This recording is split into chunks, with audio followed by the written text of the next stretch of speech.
Bonjour. Ce numéro d'aujourd'hui, j'avais bien envie de le commencer par une touche philosophique. Est-ce que l'humain a perdu sa philosophie? Nous vivons dans un monde plein de doutes. Chez nous, le doute a été suscité par des décennies de faux dévots, des décennies noires, et d'autres décennies de faux bourgeois. Ces décennies-là ont suscité un doute terrible. Ils ont suscité aussi l'incertitude. Mais est-ce que l'incertitude est le sens du fatalisme? Là, je vais vraiment dans un questionnement philosophique que nous avons perdu chez nous. Nous avons perdu l'éthique, nous avons perdu le sens de la construction humaine. Comment se construire? Il me vient à l'esprit une maxime qui dit qu'il n'y a de richesse que d'hommes. L'homme est le potentiel important dans toute société.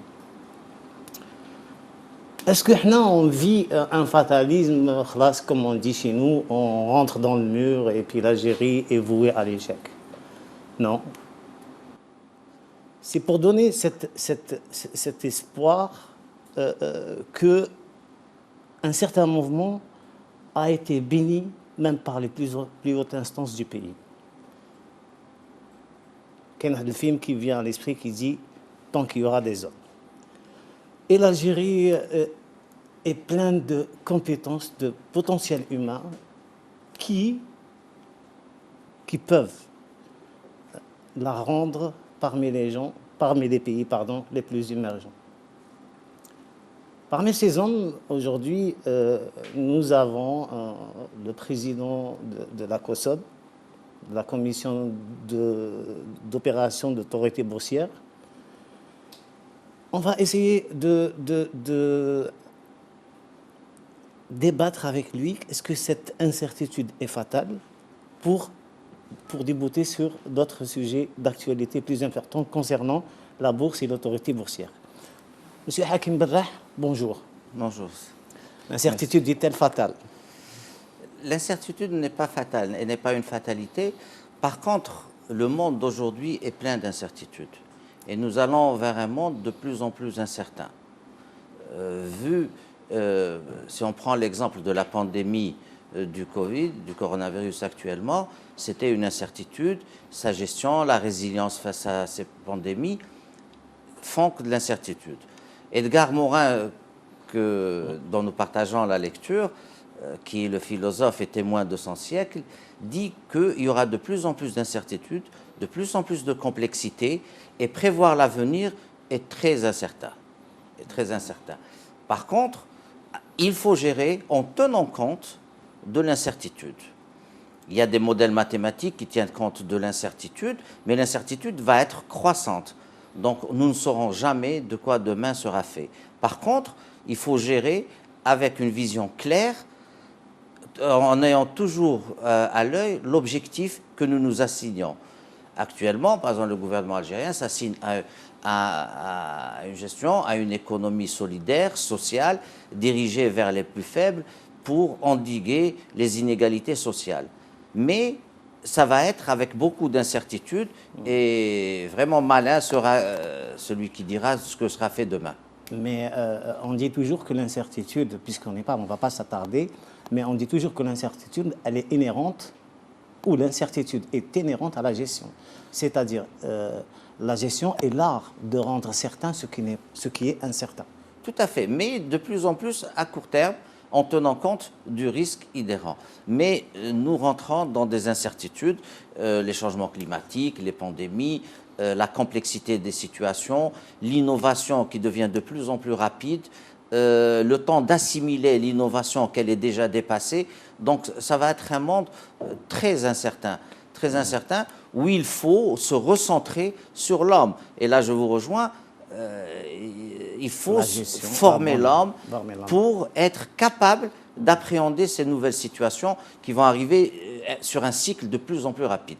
Monsieur le Président de la République, il en a parlé, il a frôlé un petit peu le principe sans le nommer, en disant que cette incertitude peut accentuer, là on rentre vraiment dans l'actualité du pays, où toute gestion a besoin d'être purifiée de toute bureaucratie.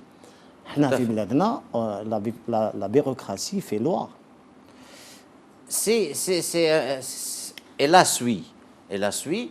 Mais il y a beaucoup d'efforts qui sont faits et la digitalisation, si on reste sur notre domaine d'activité de l'économie, va aider à lever les entraves et de la corruption et de la bureaucratie qui, elle, génère de la corruption ou génère des passe-droits.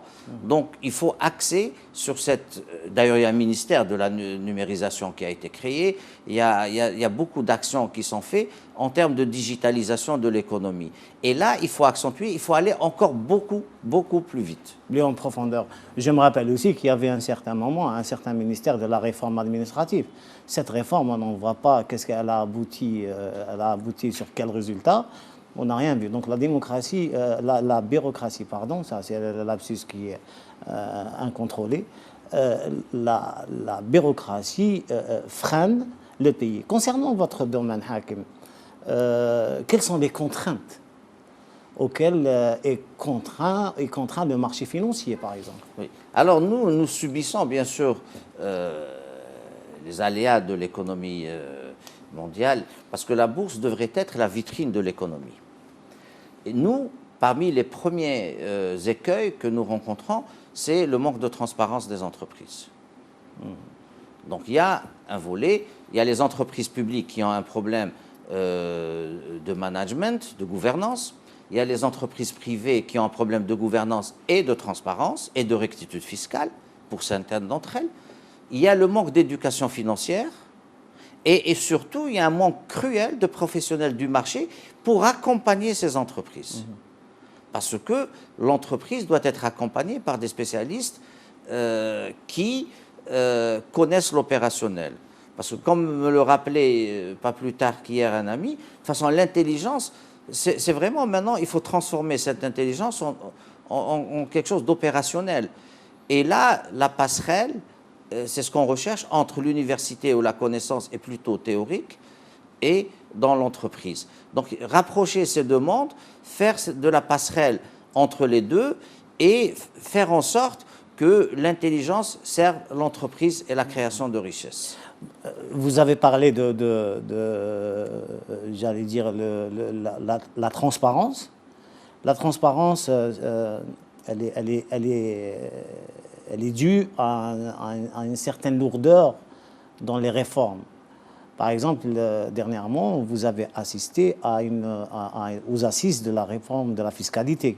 La fiscalité fait partie aussi des réformes qu'il faut mettre en place afin que les entreprises aient une transparence et de la fiscalité ni de la parafiscalité.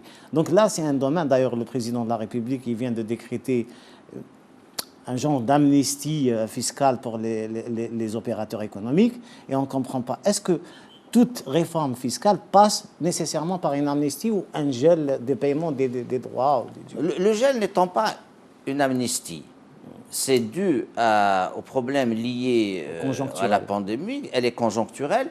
Donc, les représentants du ministère des Finances vont clarifier la situation sur la façon de faire le gel, les majorations, les pénalités de retard, etc. Et comment les banques doivent accompagner les opérateurs économiques. Donc, le gel n'est pas une amnistie, c'est-à-dire c'est conjoncturel lié à la pandémie. Ensuite, puisque vous parlez de réforme de la fiscalité, il y a eu les assises la semaine passée de la réforme fiscale. Voilà, quelles sont les recommandations des spécialistes? Bon, moi, je ne suis pas un spécialiste de la fiscalité, mais de ce que j'ai vu, c'est un des piliers de la réforme globale de l'économie.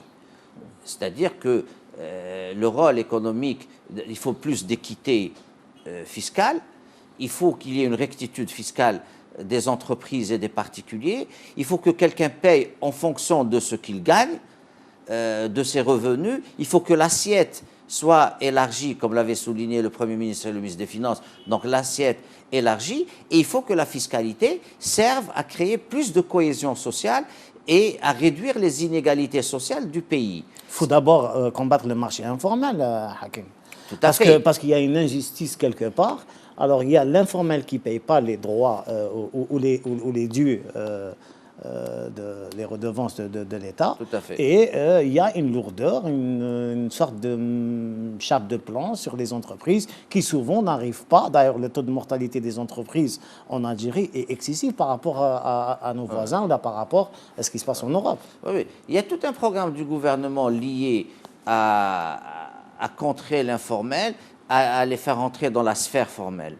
Bon, tout ce qui est dans l'informel n'est pas noir, c'est-à-dire l'argent, etc.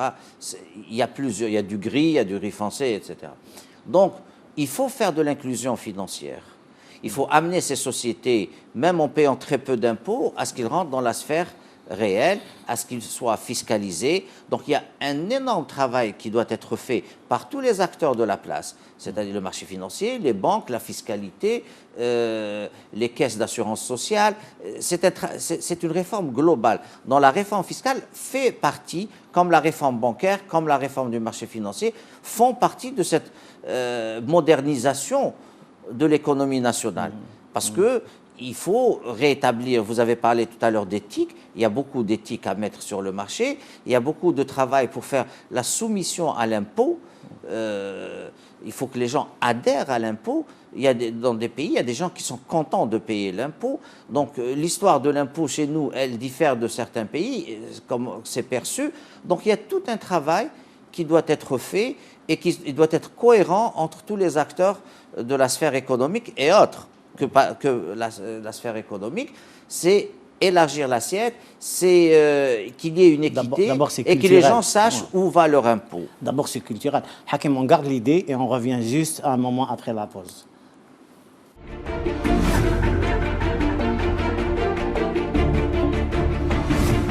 Nous revenons, mesdames et messieurs, à notre débat avec le président de la COSOB, cette fois-ci pour parler des perspectives et une petite, s'il le faut, rétrospective de l'activité de la COSOB. Par rapport aux dernières années, on a vu que la COSOB a été vraiment dans l'action en faisant des séminaires de rencontres par rapport à, je me rappelle, à la blockchain, par rapport aux nouveautés mondiales. Là, il y a la finance, vous avez fait un produit récemment, la finance participative, c'est ça? Ouais. Qu'en est-il? Alors, juste pour parler des événements récents que nous avons vécus depuis l'année dernière, juste avant le Covid, donc nous avons adhéré à l'agrément multilatéral d'échange d'informations. C'est ce qui a impliqué une mise à niveau du travail de la COSOB en termes de gestion des données et de l'information financière. Ce qui a induit et qui a eu comme corollaire, on a mis un guide de bonne gouvernance pour les entreprises cotées. Donc on a essayé de faire ce guide pour les entreprises cotées, et les entreprises qui ne sont pas cotées sont bien sûr invitées à l'adapter si ça leur convient. Donc ça, c'était parce qu'il y a un problème de gouvernance dans les entreprises et de transparence. L'autre axe de travail qui a été aussi important, au vu des efforts du gouvernement de lutte contre la corruption et la bureaucratie et les passe-droits et les indus avantages, donc nous, on a essayé de travailler sur l'axe complémentaire à ce travail et qui est la prévention. Donc on a beaucoup travaillé sur la compliance, la conformité, l'imtithal. Donc on a beaucoup travaillé sur ça, on a organisé plus de 3 ou 4 séminaires, on a travaillé avec les banques, la Banque centrale, le ministère des Finances, les entreprises cotées et les intermédiaires en opération de bourse pour qu'il y ait plus de transparence, pour qu'il y ait de la compliance parce que la compliance améliore l'image de la finance, améliore la confiance, améliore l'image du marché financier et améliore l'image du pays. Nous, on avait dans les discussions avec les différents partenaires, que la compliance pouvait être un axe fondamental pour l'image du pays, pour la transformation du pays. Parce que entre l'éthique, la compliance, la bonne gouvernance, c'est cela qu'il fallait mettre comme axe de développement pour le pays. Donc on avait axé sur cela. En parallèle, on s'est dit que n'importe quel besoin de financement devait être en face d'un produit que nous allions développer. Donc on a mis les produits en face on a proposé par exemple un financement de l'immobilier par des organismes de placement collectif en immobilier. On avait également proposé qu'il y ait des soukouk, ce qui est un produit sharia compliant pour récolter l'argent. Et c'est là l'axe principal de la finance islamique. Ce sont les soukouk, soit corporate pour les entreprises, soit souverains que l'État, à condition que le projet à financer soit viable, bien sûr soit licite, et un rendement espéré. Donc ça, ce sont les axes de développement, y compris pour l'innovation. Pour l'innovation également, on est en train de mettre en place, par exemple, les sociétés de capital investissement avec le ministère délégué aux startups et avec le ministère des Finances, en contribution avec les banques. Donc il y aura un fonds algérien des startups qui va être créé incessamment. Également, nous réfléchissons et nous sommes près de la concrétisation, de la création d'un troisième compartiment au niveau de la bourse dédié aux sociétés innovantes et aux startups. Il y a un premier compartiment des grandes entreprises, un deuxième pour la PME et un troisième qui serait réellement dédié aux startups. C'est-à-dire, à chaque fois qu'il y a un besoin de financement, nous essayons d'offrir le canal et le véhicule de financement. Et c'est pour ça que nous avons développé cette panoplie d'instruments financiers. C'est très, très, très intéressant, Hakim, mais là, il y a vraiment des concepts qu'on ne maîtrise pas. Par exemple, on prend jusqu'au jour d'aujourd'hui, on ne sait pas ce que c'est qu'une start-up. On est en train d'alléger les contraintes pour la start-up, mais on ne sait pas quel statut a la start-up. Avant cela, j'aimerais bien rebondir sur les conventions que vous avez signées avec les pays étrangers. Par exemple, quels sont les moyens aujourd'hui, parce qu'on a vécu, par exemple, une période de corruption, de blanchiment, on a vécu une période, on fait table rase là aujourd'hui, mais quels sont les moyens de lutte que vous avez contre la corruption, le blanchiment d'argent? Alors, il y a plusieurs leviers et plusieurs, bien sûr, acteurs dans cette lutte. La partie qui est liée aux infractions sur les marchés financiers, la lutte se fait par l'échange de renseignements et d'informations financières. Et c'est pour ça que nous avons signé un accord d'échange d'informations avec tous les pays signataires. Il y a plus de 150 pays signataires de cet accord multilatéral. Nous avons également signé un MOU renforcé avec les pays arabes sur l'échange d'informations. Donc ça, c'est sur l'échange. Parce que quand il y a une malversation, souvent elle est transnationale. L'infraction est commise en Algérie, l'argent est en Suisse, il est à Dubaï, il est un peu partout dans le monde. Donc il faut une coopération internationale accrue pour faire la traçabilité de l'argent. Et ça rejoint la compliance qui donne les signaux. Et ensuite, il y a des signaux faibles qui sont en direction des autres opérateurs du marché pour les exploiter. Pour les banques, c'est facile. Pour les banques, il y a des déclarations de soupçons, il y a le CTRF qui fait son travail avec les organismes étrangers. Par exemple, un cas concret, un exemple. Comment lutter contre la surfacturation ou comment lutter contre la sous-facturation? Parce que les deux se rejoignent. Que ce soit la sous-facturation ou la... D'abord, ce n'est pas mon domaine, donc je ne m'y hasarderai pas beaucoup. Mais sur le principe, ça passe par l'échange d'informations au niveau mondial. c'est-à-dire en coopération avec les autres juridictions. D'accord. Ça passe par là.